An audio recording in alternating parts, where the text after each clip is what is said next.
Hey everybody, Who's Your Jedi here with another review for you. This time I'm talking about the first episode of Avengers Assemble called The Avengers Protocol Part 1. Overall, this feels like a pretty solid Avengers cartoon. But, well, I just really wasn't feeling it, to be perfectly honest. And to some degree, I can't really say that's the fault of the show. I think that at the time that I watched the episode last night, I just wasn't really in the mood to watch Avengers. And, sometimes for some shows, if you're not in the mood, it really takes away significantly from the experience. But, anyway, the other thing that I want to talk about is that, and this is a reaction I've seen from a lot of people, is that a lot of folks were upset about this show because it resulted in Avengers Earth's Mightiest Heroes getting canceled. And then between the time that happened and the time this show came on the air, there was a lot of confusion as to whether this was going to be a sequel to Earth's Mightiest Heroes or if this was going to be set in the same universe as Ultimate Spider-Man. And this confusion is kind of understandable because this show is also made by the guys who do Ultimate Spider-Man, which is the Man of Action Studios. And, of course, a huge amount of the cast is folks who have played these roles on other Marvel shows. We got Adrian Pasdor is back as Tony Stark. He's done this Tony on Ultimate Spider-Man and in the Iron Man English dub of the Iron Man anime. And of course, we've got Troy Baker back as Hawkeye, who same voice, him doing that character over on Ultimate Spider-Man several weeks ago. And again, plenty of people who are veterans with these characters coming back to do their voices here. And everybody does a really nice job of that. I have absolutely no complaints about the voice actors. And some people are unhappy about that. People are like, oh, Adrian Pasdor again or whatever. Honestly, I really can't fart. Okay, I can't fault Marvel for that at all. Recasting characters has always been something that's been at best controversial among fans, and there's just the simple maxim of if it ain't broke, don't fix it. There's an entire generation of people for whom the voices that they have on these shows is going to be the voices of those characters in their heads. Like for me, I kind of got into my shows for Marvel superheroes were really the 90s X-Men and Spider-Man cartoons. To me, in my head, Wolverine still sounds like he did on on the 90s Spider-Man cartoon. The 90s X-Men show. Same with Cyclops. Same with Jubilee. Now, not that, but that doesn't of course take away from any of the great performances that Steve Blum has done as Wolverine. It's just at the time I was really forming my image of who Wolverine is in my mind as a fan. That was the voice that he had. So again, I really just think Marvel is doing what makes sense from a business point of view. And as I said, it is a proven fact that fans really don't like it when you recast their favorite characters. So again, Marvel is really just making the sensible choice here. Now, with all that said, as I said, this is still a reasonably solid episode. But it's, of course, suffers from the problem of most first episodes is that it has to put a lot of information out there. And this episode does move at a very breakneck clip. There's really not a whole lot of quiet moments to let us really get in with the characters, to let us really settle in. And, well, granted, this is a show that's aimed at, elementary school age kids at the end of the day. Despite how many older fans like myself are certainly going to be watching. I mean, that is sort of the nature of all ages entertainment. But, yeah. I do have to say, though, that I really think that the pacing of this episode just really worked against it. There really wasn't enough time to really ever take a breath. But anyway, let's get right into things. And just sort of talk about some of the... Sorry, my mind completely switched off there for a second. Let's start talking about some of the details. Now, as I said, it's unclear whether or not this is supposed to be set in Ultimate Spider-Man universe or Avengers Earth Mightiest Heroes, whether it's set in these universes as sequels, or if it's more meant to be in the Marvel Cinematic Universe. I'm not really going to spend too much time trying to puzzle that out. We're just going to go and proceed on the assumption that this is its own thing until it's proven or confirmed otherwise. I know the folks who are actually behind the show have said things that are somewhat conflicting on the matter, but ultimately, at the end of the day, I don't think it's something we really need to worry about right at the moment. So, our big villains this time out are MODOK and Red Skull. MODOK, a longtime Avengers foe. The Red Skull has kind of joined the ranks of serious Avengers foes in more recent times. For the most part, he's really a long-standing Captain America villain, of course. And of course, this being a cartoon, he originates from Hydra. Obviously, this being a kids' cartoon, they're not really going to make too much mention of the Red Skull's Nazi origins in the comics, and that's perfectly fine. This is a kids show. You don't really want Nazis running around a kids show. Red Skull's voiced by a favorite voice actor of mine, Liam O'Brien. Veteran guy, got a lot of really great stuff under his belt. I always tend to think of him as Akihiko from the Persona 3 game, or Gaara from Naruto. But yeah, him. I would never have in a million years guessed that it was Liam O'Brien doing the voice of the Red Skull. But he's there throwing on a pretty interesting German accent, but he definitely delivers a really nice performance. And I do like the interpretation they have of MODOK here, where he's really pasty and just sort of very corpse-like in his appearance, which is a nice opposition to his appearance in the comics, where he just sort of looks like a regular person's enormous head with tiny arms and feet. MODOK really is one of those villains that you just kind of have to let him kind of run with him. But they do have a really nice take on MODOK here. He's got these technopath powers that make him completely able to utterly wipe the floor with Iron Man with just a thought. And that's really nicely done. I like villains that do have that potential to just, the hero is nothing to them. That makes them more interesting and much more of a challenge. The only real problem I have with that fight that they have with Iron Man at the Statue of Liberty is, for no discernible reason, they decide not to finish Iron Man off. I mean, I do believe there was some mention that the military was on the way, but it's like, seriously, guys, it's going to take you 10 seconds to go over there and kill Iron Man. Just do it. Well, okay, obviously they're not going to actually do it on a kids show, but again, it's just, there's no logical reason for them not to do it. And I really, really, really hate that sort of writing, where people just don't do what is perfectly logical. Okay, my point has been made, so let's move on.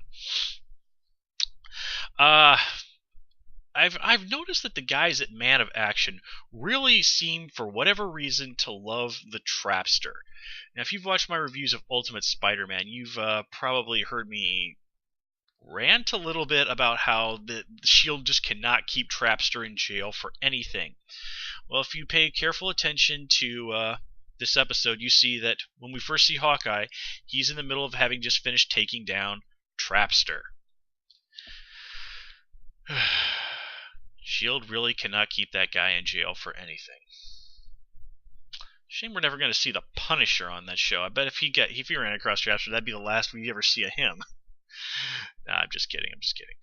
Okay, so another thing that I liked is when we get to first see Thor, there's a little note on the screen that lists his location as Svalbard, Norway. Now, this is actually a real island to the north.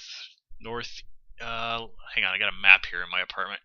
Yeah, it's like to the northwest of Norway proper, and I was actually reading this interesting webcomic. It's called Scandinavia and the World, and it's done by this Danish woman, and a lot of it's just sort of riffing off Scandinavian culture, but the comic's in English, and it's pretty funny. And she mentions Svalbard in one of her strips, and she basically says that, and this is true, I've checked on this, that people that live there are legally required when they leave their homes to take a rifle with them in order to protect themselves from polar bears. Again, this is 100% true. I've checked on this. So I just find that that Svalbard sounds like an absolutely very interesting place. So I got a huge kick out of that, and I'm somebody who just in general likes geography. So when we see superheroes, in real places, not fictional cities, which I like. I mean, I'm a big DC fan too. I just always get an extra kick out of that. Now the Hulk was seen in Black Rock, New Mexico. I think that has something to do with the comics, but I can't honestly remember. I'm not a regular Hulk reader. So, but still, I did like that. Let me see here. Yes, and of course in this episode we're also introduced to the newest Avenger. That's Sam Wilson, aka the Falcon, voiced by Bumper Robinson. I was reading, I think he might have had some experience with this character before. I don't seem to recall. Whatever. Robinson, I think if I remember right, he was on like that show Boy Meets World. I can't say that I ever watched that, but to me, this guy will always be. I'll always remember Bumper Robinson because he was in that god awful live action Generation X, based off the X-Men spinoff Generation X comic book. They made a really crappy, absolutely horrible live action TV movie for it. In the late 90s, and he was on there. I think he was playing, it was either Skin or Mondo. I don't seem to recall, but truly just an absolutely horrible movie. Like one of the absolute worst things that Marvel has ever had a hand in, seriously. But yeah, he's definitely moved up in the world in terms of his Marvel roles. And I got a big kick out of the fact that the Falcon armor was called the Red Wing armor. If you don't know, in the comics, the Falcon occasionally has a Falcon sidekick called Red Wing that he can communicate with telepathically. I think it's even been said a few times that Sam Wilson is actually like a low-level mutant with the ability to telepathically communicate with birds. And then somebody, I think at Marvel, basically said, "Oh, that's stupid. Forget about that." I'm just saying, folks. That is my understanding of what is true in the comics. I'm pretty glad that the whole bird sidekick thing is getting left out, but is being acknowledged. So I think they've hit a good medium with that. We don't, however, get a whole lot of time to really get a good read on Sam as a character. He's obviously intended to be our viewpoint character, the new guy on the team, and all that, which is, one of the oldest cliches in the book. But from a storytelling perspective, it's one of those things that makes 100% absolute sense to tell the story in that fashion. So I won't fault the guys at Man of Action for doing that way. And, well, let's face it, it doesn't look so great if all of Earth's mightiest heroes happen to be white people. Let's put it that way. Let's see. Other things that I like. I did definitely get a kick out of Hawkeye referring to Iron Man as Shellhead. That is a long-standing Avengers tradition. And I certainly enjoyed the mention, the words "Avengers Forever" getting tossed out. If you're not a fan of the comics, if you are a fan of the comics, you'd probably have heard of Avengers Forever, which was a famous miniseries written by Kurt Busiek, one of the best guys to ever write Avengers. It involves the Avengers in the Destiny War. It's an older story from I believe the late 90s, but it's really good, really cool stuff there. And ultimately, the whole thing of Red Skull trying to transfer his mind into Captain America's body, this is actually reminiscent of a story from the comics where it's what it said. The super soldier, the version of the super soldier serum that the Red Skull had taken was breaking down. It was killing him, and he ultimately transferred his mind into a cloned body of Captain America. And here, this just like, I'm just, we're gonna just have him transfer his brain into Captain America's body. And of course, there was actually another story where the super soldier serum in Steve Rogers' body was breaking down, and the only way to save him was to get a blood transfusion from the Red Skull. So, you know, drawing on the broad strokes of both stories, which honestly I liked. And gotta say, the fight there in the South Pole, that was some pretty epic action, really well done stuff there. And Iron Man's gambit of how he takes down MODOK and Red Skull at the end, also really well done. And what I also liked is that at the very end of it, the Red Skull sort of even compliments Tony, saying, like, you've shown me, the value of leadership, which really seems very strange, given that as I understand it, the Red Skull, you could see the Hydra patch on his coat, so it makes sense to assume that the Red Skull was the leader of Hydra. And if you want to stretch it and kind of take the elements from the Captain America movie, where Hydra was was basically the Nazis' deep science division, which I believe that's the exact words they used in the movie, that also meant that the Red Skull would have been a Nazi, and you'd think that he would have noticed that, like, hey, this Hitler dude, his leadership has changed Germany somewhat significantly. Now, please don't take that as any sort of endorsement of what Hitler did. I mean, come on, seriously. But you'd think that being in that situation, the Red Skull would have noticed that a charismatic leader can get people to do some pretty noticeable things. I mean, I really can't find a good way to put that, but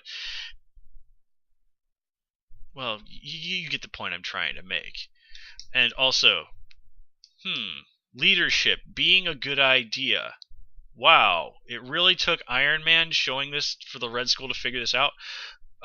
Dude, did you not notice back during World War II that leadership is also what led to the Nazis' downfall? I mean, well, I think I've danced in that minefield more than enough, and I'm sure that you kind and sensible folk out there understand the point that I'm trying to make. The question that comes to my mind, though, in looking at it is this going to be the first step in the Red Skull forming his own version of the Avengers' greatest enemies, the Masters of Evil? We got to see Baron Zemo do that over on Avengers Assemble. I'm sorry, Earth's Mightiest Heroes. But the Masters of Evil are proven fan favorites. So I could definitely see this being the first step of the Red Skull whipping up his own version of them to throw against the Avengers. And an Avengers versus the Masters throwdown is always cool. I'm always up for that. So let me see here. Let me just have another look at my notes real quick. Nope, I think that covers everything that I had to say. So overall, lots of positives going into this. I think the real main thing that's working against this episode is just that breakneck pacing. There's nothing wrong with an episode that moves quickly, but I think it's a mistake to really not give us a little bit more in terms of characters out of the gate. I mean, we get to see the Avengers butting heads and sniping at each other, making fun of each other a little bit. All classic Avengers traditional stuff. But if we don't really get invested in the characters from the start, then that's not a good step. I think Marvel is counting on us way too much to in terms of characterization, attachment to the characters. I think they're counting too much on people just sort of picking up the ball where Earth's Mightiest Heroes left it. And I can't really say that I feel that that's a wise move. Anyway, folks, that's all that I have for you this time around. As always, please comment, rate, and subscribe. And, of course, you can follow me on Twitter at Who's Your Jedi. Till next time, take care and have a good one.